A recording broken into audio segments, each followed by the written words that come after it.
श्री गिरिराज महाराज की जय। साधु संतन की जय। अपने अपने गुरु गोविंद की जय। अज्ञानतिमिरन्धस्य ज्ञानाञ्जनशलाकया चक्षुरुन्मीलितं येन तस्मै श्रीगुरवे नमः। वन्दे श्रीकृष्ण चैतन्य नित्यानन्दौ सहोदितौ गौडोदये पुष्पवन्तौ चित्रौ सन्दौ तमोनुदौ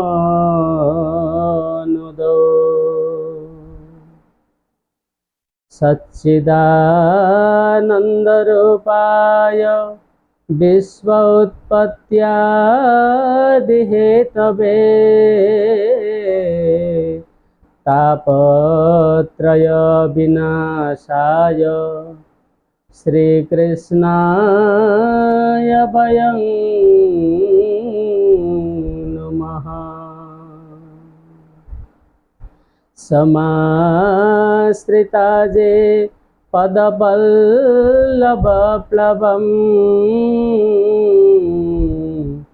महत्पदं पुण्यजशो मुरारेः भवाम्बुधिर्वत्सपदं परं पदं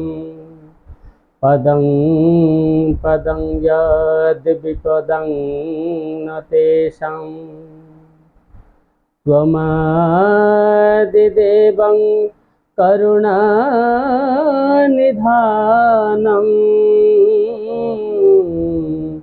तमालवर्णं सुहितावतारम्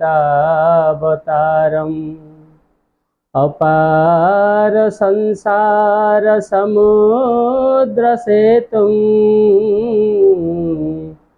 भजामहे भागवत स्वरूपम्। यं प्रव्रजन्तमनुपेतमपेतकृत्यं द्वैपायनो विरहकातर आजुहाव पुत्रेति तन्मयतया तरवोऽभिनेदु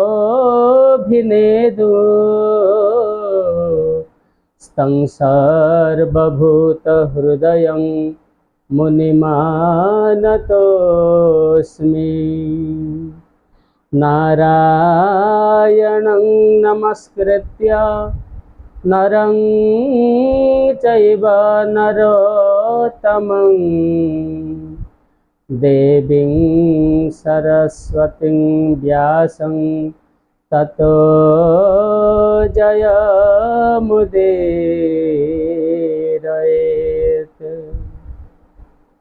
जय रूप सनातन भट्ट रघुनाथ श्रीजीव गोपाल भट्ट दास रघुनाथ। छय गोसाईर करे चरणे बंदन जहा होइते विघ्ननाश अभीष्ट पूरण। वाञ्छा कल्पतरुभ्यश्च कृपा सिन्धुभ्य एव च पतितानां पावनेभ्यो वैष्णवेभ्यो नमो नमः। श्री गौरांग नित्यानंद श्री अद्वैत चंद्र गदाधर श्रीवासादि गौरभक्तवृंद। हरे कृष्ण कृष्ण कृष्ण हरे हरे हरे राम राम राम हरे हरे।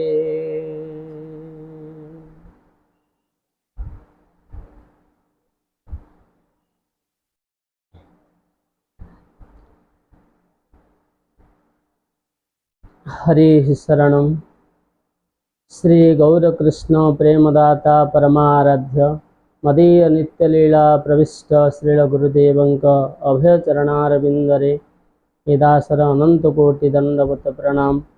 भक्तवंशा कल्पतरो भक्तवत्सल त्रिभुवन कमनीय जोगी जन दुर्लभ देवदेव प्रत्याशीत ऋषि महर्षि महापुरुष चित्ताकर्षक निखिल सौंदर्य माधुर्य रसामृत सारभूत आनंदकंद मदन मोहन साक्षात मन्मथ मन्मथ शरणागत वत्सल ब्रजेंद्र नंदन श्रीकृष्णचंद्र महाभावस्वरूपिणी श्रीमती राधा रानी को चरणारविंदरे यदासर अनंतकोटि दंडवत प्रणाम।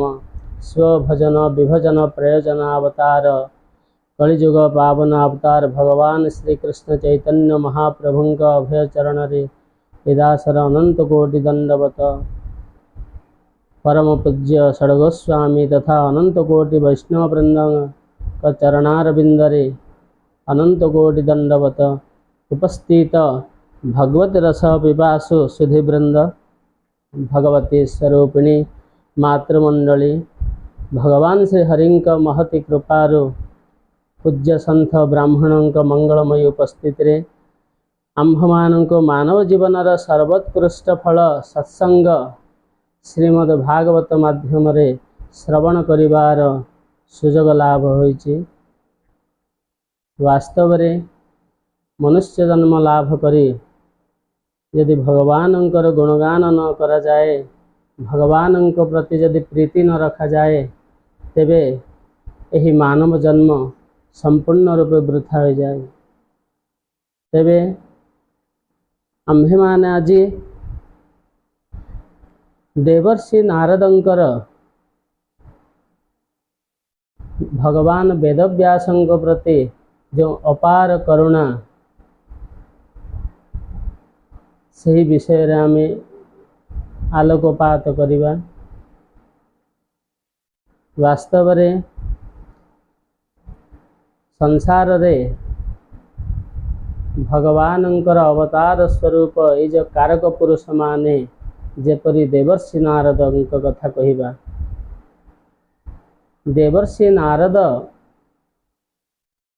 तंगर पूर्व जन्म रे ऋषि महर्षि महात्मा मानक कृपारु सेमानंकर उच्छिष्ट सेवन द्वारा जो भगवत स्मृति भगवत प्रेम उपलब्धि होइथिला ताहा द्वारा से भगवान को भजन करी परिशेष रे से दिव्य पार्षद रूप प्राप्त करथिले एवं एहा पर से ब्रह्मांकर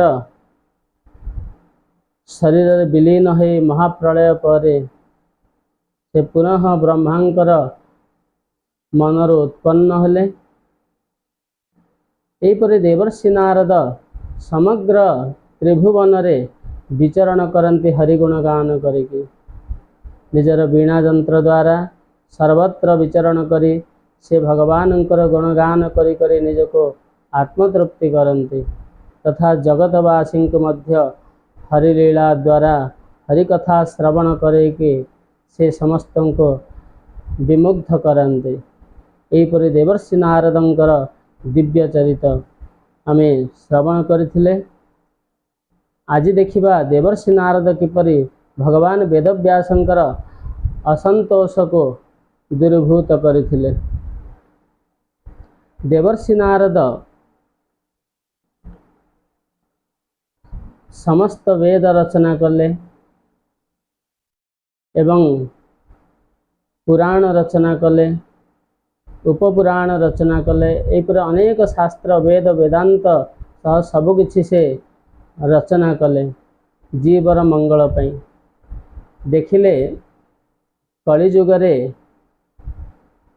मनुष्य मानकर आयुष अल्प अटे तेणु से यही अल्पायुष संपन्न मनुष्य मानकर कल्याण को दृष्टि रखी से शास्त्र रचना कले, लिखित रूपे प्रदान कले जगतवासी को एवं सर्वोपरि से महाभारत रचना कले जो समस्त वेदर रहस्य को से प्रांजल भाव वर्णना करिसेंते, जहाद्वारा ब्राह्मण क्षत्रिय वैश्य शूद्र ए चारि वर्णर लोक माने सहजता को उपलब्धि करि पारिबे, बोधगम्य करि पारिबे।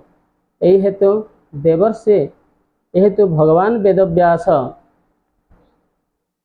समस्त वेद वेदांतर ज्ञान को लिखित रूपे महाभारत ग्रंथ रे से लिपिबद्ध करदेले। कहीं ना वेद रे समस्तंकर अधिकार नहीं, वेद मध्य अत्यंत गुह्य अटे, रहस्यमय अटे एवं तार शब्द को बुझिबा अत्यंत कठिन अटे। तेणु यहीपरि कठिन भाषा वैदिक भाषा को बोधगम्य करिबा समस्तंक द्वारा सहज नुह, अतएव से सहजरे बुझिबा महाभारत रचना कले एवं अनेक पुराण ब्रह्मवैवर्त पुराण, ब्रह्मांड पुराण, विष्णु पुराण एपरि अनेक पुराण मध्य रचना करी लोकं को दिव्य ज्ञानर पथ मार्गदर्शन करिसेंती। तेबे श्रीमद् भागवत रे भगवान वेदव्यास गोटे कथा लिखिचंती जे स्त्री शूद्र द्विजबंधूनां त्रयीन श्रुति गोचरा कर्म श्रेयसी मूढ़ानां श्रेय एवं भवेदिह इति भारतमाख्यानं कृपया मुनिना कृतम्। जेतेबेले भगवान वेदव्यास देखिले मनुष्य मानकर स्मृति शक्ति कम एवं से देखिले समस्तंकर वेदर अधिकार नहीं, श्रुतिर अधिकार केवल द्विजाति मानकर ही रही। तेणुक शूद्र मान किपरि उद्धार हेबे, सेमाने किपरि वेद वेदांतर शास्त्र ज्ञान लाभ करके भगवान को भजन करे आत्मार कल्याण करेंगे। सेतिबेई से इति भारतमाख्यानं कृपया मुनिना कृतम्। एपरि भगवान वेदव्यास जीव मानन को कृपा करके भारतमाख्यानं अर्थात महाभारत रचना कले। कहीं ना स्त्री लोक मानकर, शूद्र मानकर एवं द्विजबंधु मानकर ए तीन जनकर वेदर अधिकार नहीं। कहीं ना वेद अध्ययन करने को हेले उपनयन संस्कार आवश्यक। उपनयन संस्कार द्वारा आचार्य द्वारा यज्ञोपवीत धारण करला पर ही वेद अध्ययनर अधिकार आसी थाए। बिना यज्ञ सूत्र द्वारा वेद अध्ययन करने अनुचित एवं वेदर जो ओमकार शब्द को उच्चारण करने मध्य निषेध अटे। केवल द्विजाति माने ही वैदिक मंत्र उच्चारण करें। एथिरे चतुर्थ वर्ण को कौन सी निंदा करने कहा जाए। चतुर्थ वर्णर कर्तव्य दृष्टि भगवान श्रीकृष्ण गीतार मध्य कहिसेंती जे ए तीन वर्णर सेवा करी चतुर्थ वर्ण शूद्र माने मध्य निजर स्वधर्म पालन द्वारा उद्धार हो पारे। तेणु स्त्री शूद्र द्विजबंधूनां त्रयीन वेद गोचरा अश्रुति गोचरा। शूद्र मानकर मध्य अधिकार नहीं वेदरे, स्त्री मानकर मध्य अधिकार नहीं, कारण स्त्री मानकर मध्य यज्ञोपवीत धारण संस्कार नहीं। एवं द्विजबंधु मानकर मध्य वेदर अधिकार नहीं।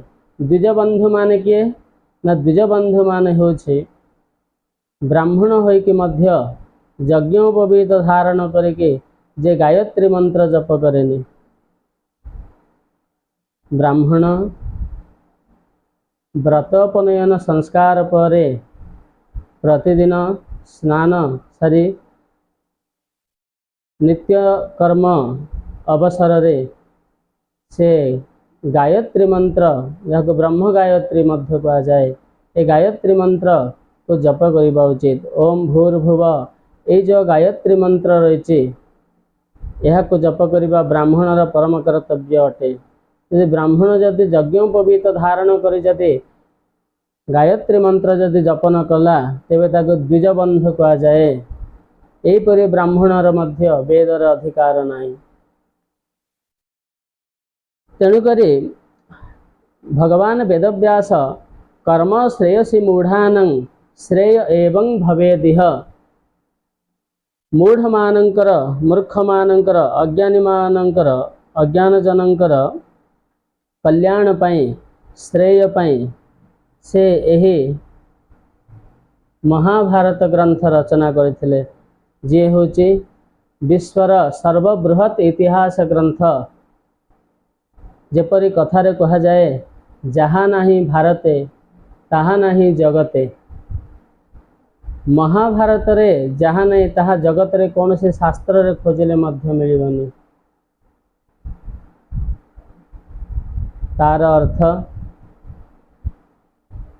जे महाभारत रे जहाँ नहीं ताहा कौन शास्त्र रे नहीं अच्छी, किंतु महाभारत समस्त शास्त्रर सार तत्व को बहन करिछन्ति। समस्त शास्त्रर महिमा ज्ञान उपदेश सबकिछि महाभारत रे मध्य देखिबा को मिलिबो। अतएव भगवान वेदव्यास समस्त वेद वेदांत रचना कले। वेदांत मध्य रचना कले जहाँ को ब्रह्मसूत्र कहा जाए। ब्रह्मसूत्र रे कहा जाइछि अथातो ब्रह्म जिज्ञासा। जीवर उद्देश्य कौन? जीवस्य तत्व जिज्ञासा भागवत रे भी कहा गला। जीवर मनुष्य जन्मर उद्देश्य होची ब्रह्म जिज्ञासा करिबा, भगवान को जानिबार इच्छा करिबा। से जिज्ञासा मनोवृत्ति मनुष्यर रहिबा उचित। ब्रह्म को जानिया पे इच्छा करिबा दरकार। केवल मनुष्य जन्म रे केवल संसार करी केवल भोजन करिकी शरीर को पुष्ट करिले ही हबनी। ए मानव जन्म मिली भगवत प्राप्ति पई। संसार समस्त कर्म बंधन रे निज को बांधी ए जीवन को व्यर्थ करिबा पई मिली नाही। तेणु एही दुर्लभ मानव शरीर द्वारा ब्रह्म जिज्ञासा करिबा उचित। भगवान को जानिबार इच्छा प्रकाश करिबा उचित। तेणु भगवान वेदव्यास ए समस्त वेद वेदांत उपनिषद पुराण आदि रचना कला परे मध्य तांक मनरे दुख जात हला। से निजे अनुभव कले जे मो मनरे कहीं संतोष लाभ हो नहीं। कारण कौन? कौन पे मो मन आज असंतोष होइछि। यही सब चिंता करी जेतेबेले से सरस्वती नदी कूल रे थिबा सम्याप्रास आश्रम रे भगवान वेदव्यासंकर आश्रम होचे सम्याप्रास आश्रम सरस्वती नदी कूल रे रही बद्री वन रे बदरिका आश्रम जहाँ को कहा जाउछि। सही आश्रम रे भगवान वेदव्यास सरस्वती नदी कूल रे बसी खिन्न मानस रे चिंता करुछन्ति जे मु उत्तम रूपे विशुद्ध भावे ब्रह्मचर्य पालन कले, गुरु मानंकर मध्य सेवा कले, इंद्रिय को संयम कले, एते सुद्धा एते यही परि सदाचार संपन्न होई मध्य एवं ब्रह्म को मध्य भल भावे विचार कले। तथापि मध्य मो मनरे कहीं असंतोष होछि। तथापि वद मे दैहो यात्मा चैवात्मना विभो असंपन्नो इव भाति ब्रह्मवर्चस्य सत्तमः। से भाविले मु तो ब्रह्म तेजर संपन्न, ब्रह्म तेजर संपन्न होइछि एवं तथापि बड़ दुखर विषय जे हृदय मो अपूर्ण काम होई रहिथिला परि बोध होउछि। आज सते मत जेपरि बोध होउछि सते जेपरि मु अपूर्ण काम होइकि रहिछि, मोर कामना पूर्ण होइनि, अर्थात मोर आत्मा तृप्ति लाभ करि नाही, प्रसिद्धि लाभ करि नाही। जयात्मा संप्रसिद्धते, ब्रह्म को विचार कला पर तो आत्मा प्रसिद्धि लाभ हो जाए, प्रसन्नता लाभ करे, किंतु मोर हृदय और आत्मा प्रसन्नता को लाभ करेनि। बोधे भगवान वेदव्यास कहते किंबा भागवता धर्मा न प्रायेण निरूपिताः प्रियाः परमहंसानं तएव यच्युत प्रियाः। वेदव्यास भाविले बोधे मु भागवत धर्म को वर्णना करेनि मोर शास्त्र रे। प्राय जेहेतु भागवत धर्म कथा भगवान लीला कथा जेहेतु वर्णना करे नाही, कहीं ना भगवान लीला कथा ही परमहंस मान को प्रिय होता है। विषयासक्त लोक, विषयासक्त मनुष्य को विषय कथा काम्य कामना ही प्रिय होता है, किंतु परमहंस मान को भगवान कथा ही प्रिय होता है। प्रिया परमहंसानं तएव यच्युत प्रियाः, एवं जहाँके अच्युत भगवान श्रीकृष्ण को भी प्रिय होता है, से भगवान लीला कथा बोधे मो शास्त्र रे वर्णना करना ही। जो आज मोर मन बुद्धि आत्मा सब किछि परितृप्त लाभ करुना, अर्थात असंतोष ही रहिछन्ति। तस्यैवंखिलमात्मानं मन्यमानस्य खिद्यतः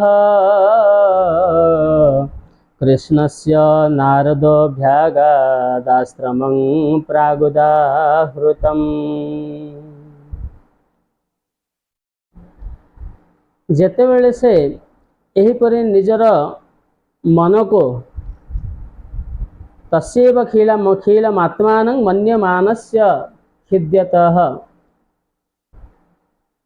खिद्यतः माने दुखेव, दुख मानसरे से जेतेबेले बसिचन्ति कृष्णस्य, कृष्णस्य माने एठारे वेदव्यासंक कहा जाउछि।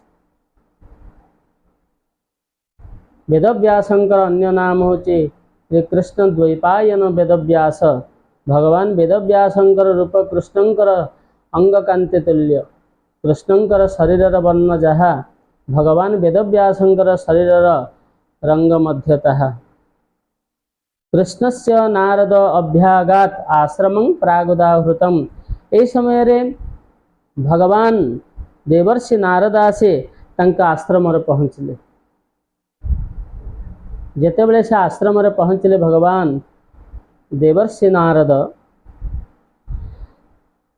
तमभिज्ञाय सहसा प्रत्युत्थाय गतं मुनिः पूजयामास विधिवन्नारदं शिरपूजितं। तं अभिज्ञाय सहसा, अभिज्ञाय माने जानी करी, देवर्षि नारद आसीबार जानिके सहसा माने हठात, प्रत्युत्थाय गतं मुनिः, मुनिः माने वेदव्यास उठिके गले तांको सम्मान जणेबा पई। पूजयामास विधिवन् नारदं शिरपूजितं। भगवान नारद दिए देवता मानक द्वारा मध्य पूजित पूज्य अटंते। एहीपरि देव पूज्य शिरपूजित भगवान वेदव्यास शिरपूजित देवर्षि नारदं को विधिवत भावे भगवान वेदव्यास पूजा अर्चन कले, आसन प्रदान कले, पाद धौत कले, पुष्पचंदन प्रदान करी तांक चरण रे बसी से निजर मनर कथा को व्यक्त करुछन्ते। जेतेबेले से भगवान वेदव्यास नारदंक निकटरे उपवेशन कले तांको चरण तले। सेतेबेले नारद पचारुछन्ति पाराशर्य महाभाग भवतः कच्चिदात्मना परितुष्यते शारीर आत्मा मानस एव वा। से पचारुछन्ति हे वेदव्यास हे पराशर नंदन पराशर तस्य अपत्य पुमानेति पाराशर्य पराशरंकर पुत्र पराशर्य भगवान वेदव्यास महाभाग महाभाग्यवान वेदव्यास आपण एपरि चिंतित कहीं अच्छे आपणकर शरीर मन ये सब कौन आनंदित नुहे कि संतुष्ट नुहे कि आपण जेहेतु समस्त वेद वेदांत को आपण भल भाव विचार करिसंते कृतवान भारतं जस्त्वं सर्वार्थ परिबृंहितम् आपण समस्त वेद वेदांत महाभारत को मध्य आपण विस्तार करि दैछन्ते जिज्ञासितमधीतं च यत्तद् ब्रह्म सनातनम् अथापि शोचस्यात्मानमकृतार्थ एव प्रभो। हे प्रभो आपण ब्रह्मंक मध्य जिज्ञासा करिसंते सनातन ब्रह्मंक मध्य विचार करिसंते अथापि आपणकर आत्मा कहीं के एबे दुखित होइछि दुखित होला परे जना पड़छन्ति आपण। तबे भगवान वेदव्यास कहउछन्ति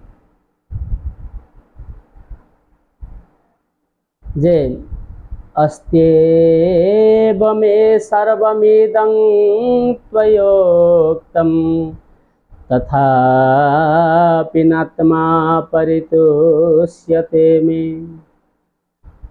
तन्मूलमव्यक्तमगाधबोधं पृच्छामहे त्वात्मभवात्मभूतम्। हे भवात्मभूत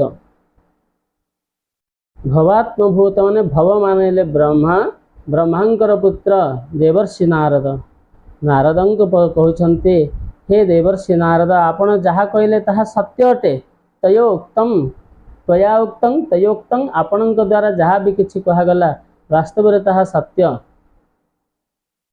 जे मोर आत्मा परितोषित नुहे तेणु मु आपणको प्रार्थना करुछि जे मोर आत्मा किपरि परितोषित हब अर्थात परितृप्त हब ताहार उपाय मते कृपा करि कहन्तु। एहिपरि जेतेबेले देवर्षि नारदंक वेदव्यास जिज्ञासा कले निजर दुख निवृत्ति पाई जिज्ञासा कले सेतेबेले देवर्षि नारद जेहेतु महात्मा महात्मा मानकर हृदय करुणार पूर्ण तेणु करुणाद्र चित्तरे देवर्षि नारद वेदव्यास को कृपा करी से ताहार उपाय कहउचन्ति जे कहीं के आपणकर आत्मा परितृप्त नुह ताहार कारण मध्य रही। वेदव्यास कहउचन्ति भो मुनि सत्य वचन तेणु असंतोष नहे मन धन संपद कामर्थे जेते कहिल वेद शास्त्रे जे धर्मे कृष्ण तोष नोहि से धर्म चित्ते न घटई। गोविंद गोविंद गोविंद पदु गळुछि मकरंद। देवर्षि नारद कहले हे वेदव्यास आपणकर वचन सत्य अटे जे आपण कहीं असंतोष अटन जेहेतु आपण जेते शास्त्र रचना कले भवतानुदितो प्रायं जशो भगवतो मलं जेने वासो न तुष्येत मन्ये तद्दर्शनंखिलम। भवता अनुदित प्रायं आपणଙ୍କ द्वारा जहाँ भी किछि वर्णना करागला आपण जहाँ भी किछि कहिले सेथिरे आपण भगवानंकर जो जश जो कीर्ति जो अमल कीर्ति ताहा आपण कहि नांति शास्त्र रे। शास्त्र रे केवल मनुष्य को काम्य कर्म ही देखै देले आपण धन संपद काम अर्थे जेते कहिल वेद शास्त्रे समस्त वेद और शास्त्र रे मनुष्य को किपरि धन प्राप्ति हब संपद प्राप्त हब अनेक काम्य कामना पूरण हब सेई कथा ही आपण देखै देले जेउथि आपणकर आत्मा तो आनंदित नुह ताहा सहित मनुष्य मानकर मध्य आत्मा तृप्त नुह जेने वासो न तृप्येत मन्ये तद्दर्शनंखिलं जहाद्वारा मनुष्य मन परितृप्त नुह ताहा अपूर्ण ही अटे सेही परि रचना। यथा धर्मादयश्चार्था मुनिवर्ज्यानुकीर्तिताः न तथा वासुदेवस्य महिमायनुवर्णिताः। यथा धर्मादयश्च अर्था मुनिवर्ज्यानुकीर्तिताः जो धर्म को मुनि माने परमहंस महात्मा माने जो धर्मर गुणगान करते सही परि भगवान वासुदेवंकर महिमा आपण वर्णना करि नाहंती। जेहेतु शास्त्र कहे न जद बतश्चित्र पदं हरेर्जशो जगत पवित्रं प्रगृणीत करहि चेत तद्वायसं तीर्थमुसन्ति मानसा न यत्र हंसा निरमन्त्यो शिक्षयाः।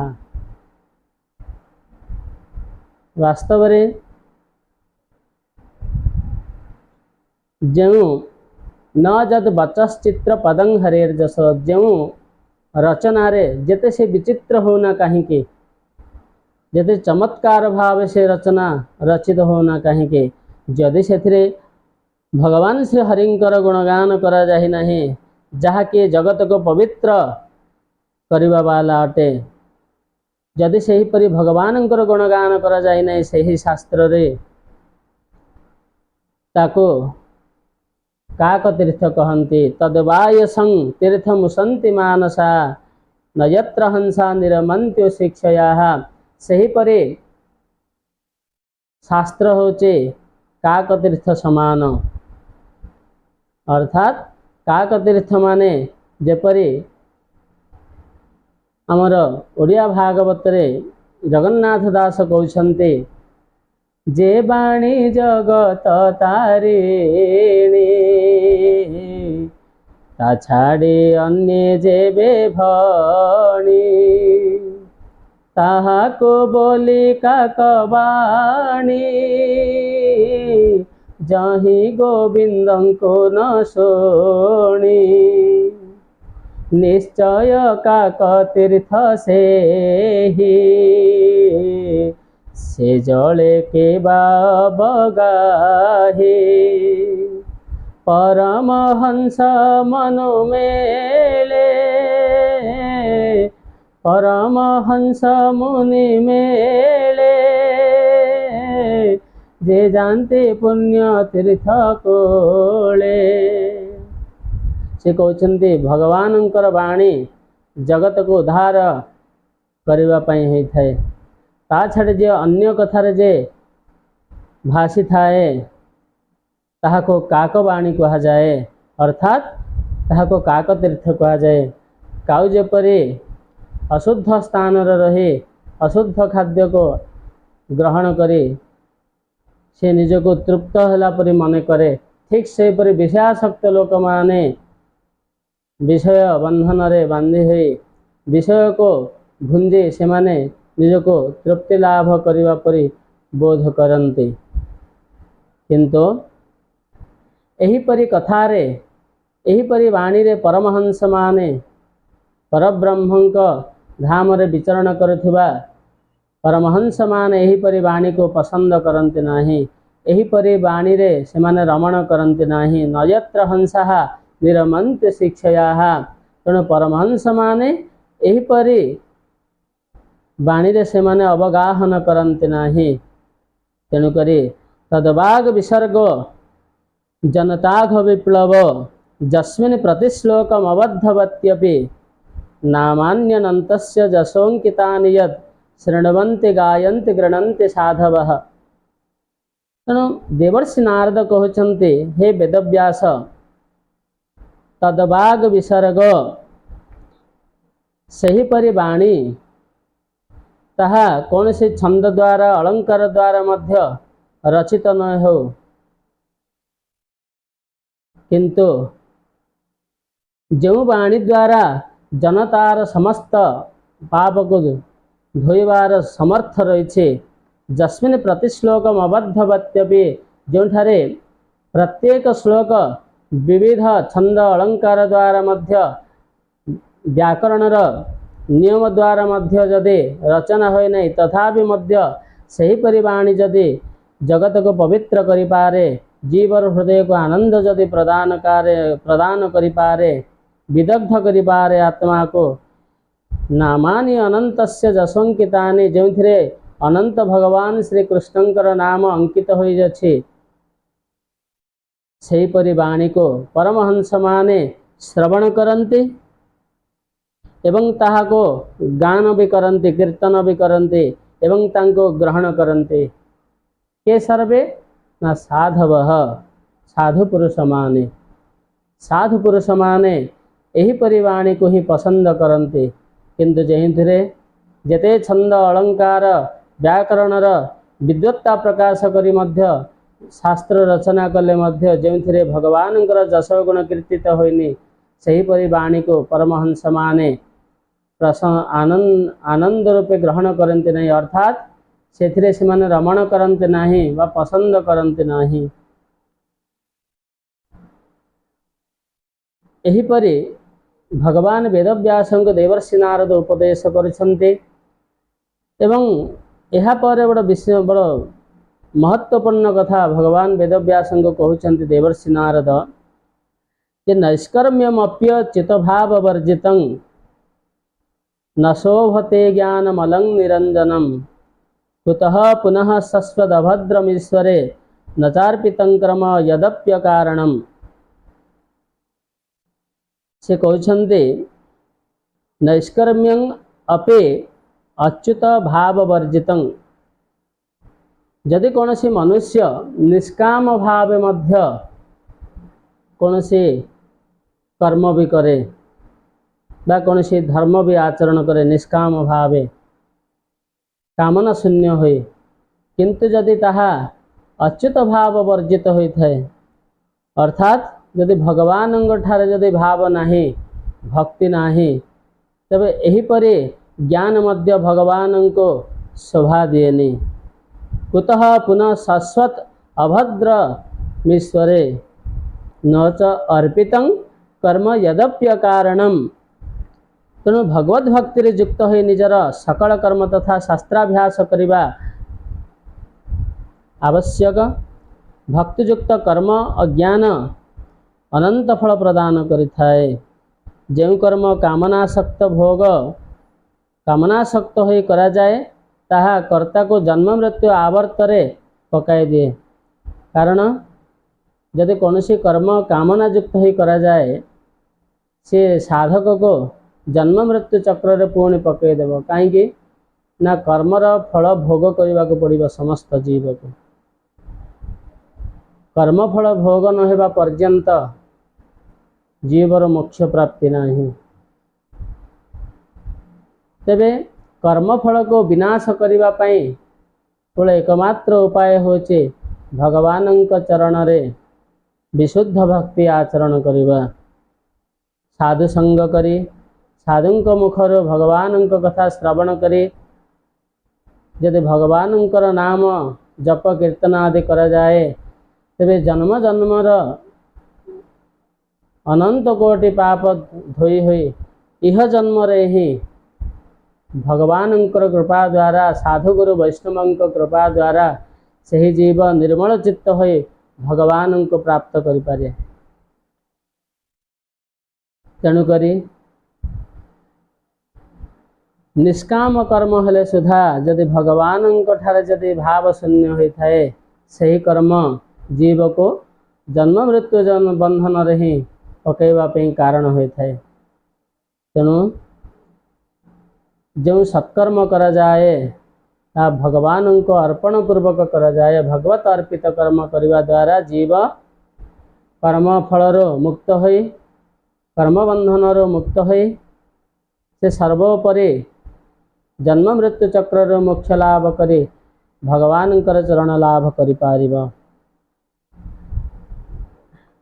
शास्त्र कहउछन्ति त्यक्त्वा स्वधर्मं चरणाम्बुजं हरे भजन्न पक्वथ पतेत् ततो जदि जत्र क्व वा भद्रमभूत मुष्यकिं को वार्थ आप्तो भजतं स्वधर्मतः। से कहते त्यक्त्वा स्वधर्मं चरणाम्बुजं हरे बड़ विशिष्ट कथा कह विशेष कथा यह जे स्वधर्म त्याग करवा तो कौन सी जीवर कर्तव्य नुह मनुष्यर कर्तव्य नुह निजर स्वधर्म को त्याग करवा तथापि मध्य भगवान भक्ति ही करी जे भगवान भक्तिर प्रभाव रे मनुष्य निजर स्वधर्म मध्य भूली जाए भगवान भक्ति रे निजक यहीपर तल्लीन तादात्म्यता कर दिए कृष्णाकार वृत्ति हो जाए तार मन जद्वारा से निजर धर्म को मध्य आचरण करने भूली जाए। यहीपरि भगवदाकार संपन्न महापुरुष मान द्वारा यद्यपि स्वधर्म भी त्याग हो जाए यहीपरि स्वधर्म परित्याग करके जे मध्य हरिंकर चरण को भजन करे जेपरि प्रहलाद महाराज कथा कहवा प्रहलाद महाराज निजर स्वधर्म परित्याग पूर्वक से भगवान श्री कृष्ण को भजन कले हरिंक चरण रे से भजन साधन करथिले पितांकर आदेश को मध्य से पालन करनथिले किंतु पिता को सम्मान करुथिले। पिता जेतेबेले कहिले हे पुत्र मु ही होचे जगतर भगवान ए त्रिजगतर मु ही केवल गोटे मात्र भगवान तेणु मते ही पूजा कर से विष्णु को पूजा कर नाही विष्णु को पूजा परित्याग कर तथापि भक्तराज प्रहलाद भगवान आराधना को त्याग करनथिले। ता बोली कौन प्रहलाद भगवान को पाई नथिले भगवान को पाइथिले एवं प्रहलाद भक्ति द्वारा जो पिता हिरण्यकश्यप मध्य उद्धार होइथिले तांकर 21 पीढ़ी मध्य उद्धार होइथिले। विरोचन बलि एहीपरि तांकर वंशरे जेते आसिले समस्त भगवान को ही प्राप्त कले एवं द्वापर जुगरे बाणासुर मध्य जे कि प्रहलाद ही वंशज अटंती से मध्य भगवान श्रीकृष्ण को दर्शन कले एवं भगवान श्रीकृष्ण तांको उद्धार कले कहीं ना भक्त परिवार रे जे भी जन्म निये न कहीं समस्त को भगवान उद्धार करते यह भगवान नृसिंह निजर श्रीमुखरे वचन देइछन्ति। तेणु त्यक्त्वा स्वधर्मं चरणाम्बुजं हरे भजन्न पक्वथ पतेत् ततो जदि जदि स्वधर्म परित्याग करके मध्य भगवान श्री हरिंक चरण को जदि उपासना करा जाए भजन करा जाए से भजन करू करू जदि परिपक्व न हो कि मध्य जदि मृत्यु भी हो जाए तथापि मध्य से ही भक्तर कौन सी प्रकार अहित हेब नाही से भक्तर कल्याण ही हब। जत्र क्व वा अभद्र बभूत मुष्यकिं को वार्थ आप्तो भजतं स्वधर्मतः।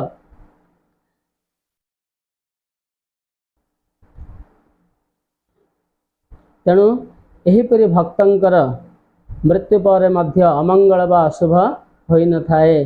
किंतु अन्य पक्षरे केही जदि काम्य कर्म रे ही लागि रही भगवत भक्ति प्रति विमुख होई थांती तांकर कौन केबे भी विशेष लाभ हुए, कदापि हुए नहीं। तेणु ये मानव जीवन रे भगवानंकर भजन करिबा जीवर परम कर्तव्य अटे।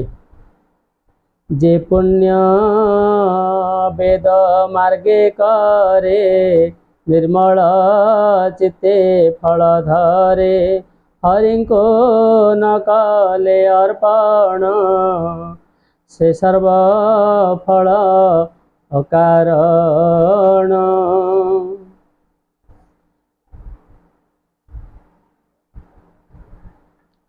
तेबे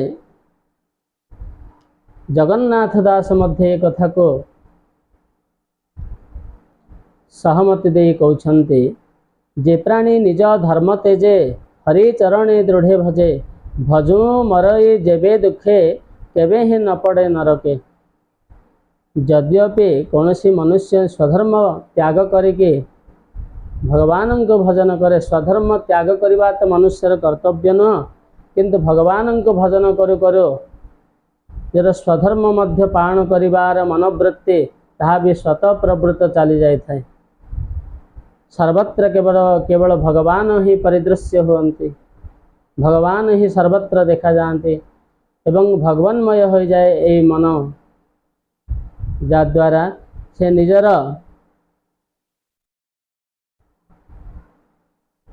धर्म को मध्य पालन करने से भूली जाए थे। एहीपरि व्यक्ति यदि दृढ़ भाव हरि को भजन करे, भगवान श्री कृष्णकर चरण जदि दृढ़ भाव धरी जदि भजन करे भजो मरई जेबे दुखे केबे ही न पड़े नरके। धर्म त्याग करने द्वारा हुए तो मनुष्य माने भी निंदा करि पारंती, किंतु भगवान के भी त्याग करते नहीं। जे भगवान शरण को चली आसছে सब किसी परित्याग करके, जेपरी संतान को समस्त त्याग कले मध्य तार माता ताको परित्याग करे नाही, तार समस्त दुख कष्ट सहन पूर्वक ताको तार कल्याण ही चाहे। ठीक सेहीपरि भगवान मध्य निर संतान को केबे भी परित्याग करते नहीं। भजू मरई जेबे दुखे केबे ही न पड़े नरके। एहीपरि मनुष्य केबे भी नरकरे पड़िब नाही, बरं ताहार पुनर्बार भगवानंकर भक्त घरे जन्म हम, अर्थात से जन महात्मा होइके जन्म हम एवं भगवान को से भजन करके पुणी भगवत धाम को चली जीव, भगवत प्राप्ति करि पारिब। कृष्णर पाद पद्म रस निरते जे करन्ते ग्रास से रस छाड़ी बेसे किन्हे रसे रसिक जन जिन्हे। जे भगवानंकर पाद पद्मर से रस को जे थरे आस्वादन कर देइछन्ते से बा किपरि से रस को अपरित्याग करि पारिब। जे भगवानंकर चरणर रस को आस्वादन करिछि ताको संसारर समस्त रस फीका लागिब, तो कौन से मध्य विषय रस आनंद दे पारिब नाही। एहीपरि रसिक जन जे माने के भगवानंकर चरणर शरण होथुबा से सुधा अमृत को पान करते से माने भगवानंकर चरण को आ छाड़ी पारंते नाही। तेणु भगवान वेदव्यास को देवर्षि नारद एहीपरि अनेक उपदेश कले एवं से परिशेष कहिले, हे वेदव्यास तुम्हें भगवानंकर चरित्र को आधार करे श्रीमद् भागवत रचना कर, जहाँ को श्रवण करी त्रितापदग्ध मनुष्य तार समस्त ताप को हृदय समस्त दुख को द्रीभूत करे निजर आत्मा को परितोषित करे भगवत प्राप्ति करि पारिब, जीवर परम मंगल हो पारिब। सेहीपरि ग्रंथ आपण रचना करंतु। एहीपरि देवर्षि नारद वेदव्यास को गुरु रूपे भागवत उपदेश कले।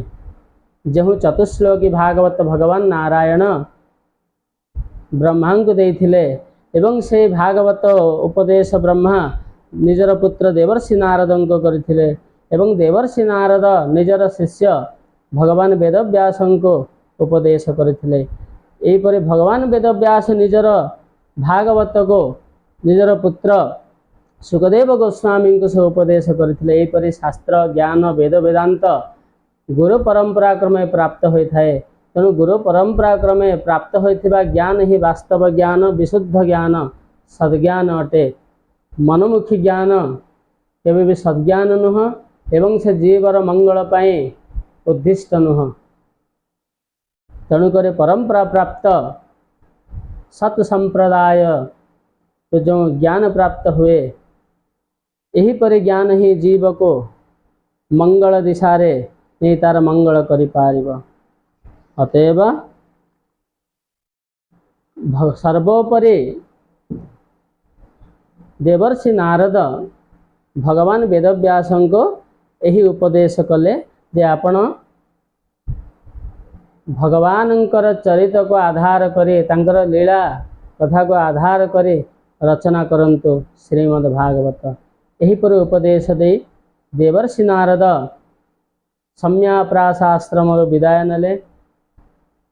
यह पर भगवान वेदव्यास भगवानंकर समस्त लीला को आधार करी भगवानंकर सत्ययुग ठू आरंभ करी कलियुग पर्यंत भगवानंकर जेते सब लीला रही समस्त लीला को आधार करी से लिखिले श्रीमद् भागवत महापुराण। एवं ए भागवत महापुराण उसे 18,000 श्लोक द्वारा रचना कले। 4टी श्लोक रे भगवान ब्रह्मा को देइथिले उपदेश भागवत को। किंतु भगवान वेदव्यास भगवानंकर विभिन्न भक्त मानकर चरित भगवानंकर लीला भक्तर लीला उभय को भगवंतं तद भक्तानं वंशानुचरितम भगवान एवं भगवानंकर भक्त मानकर समस्त वंशानुचरित को से आधार करे श्रीमद् भागवत रचना कले 18,000 श्लोक द्वारा।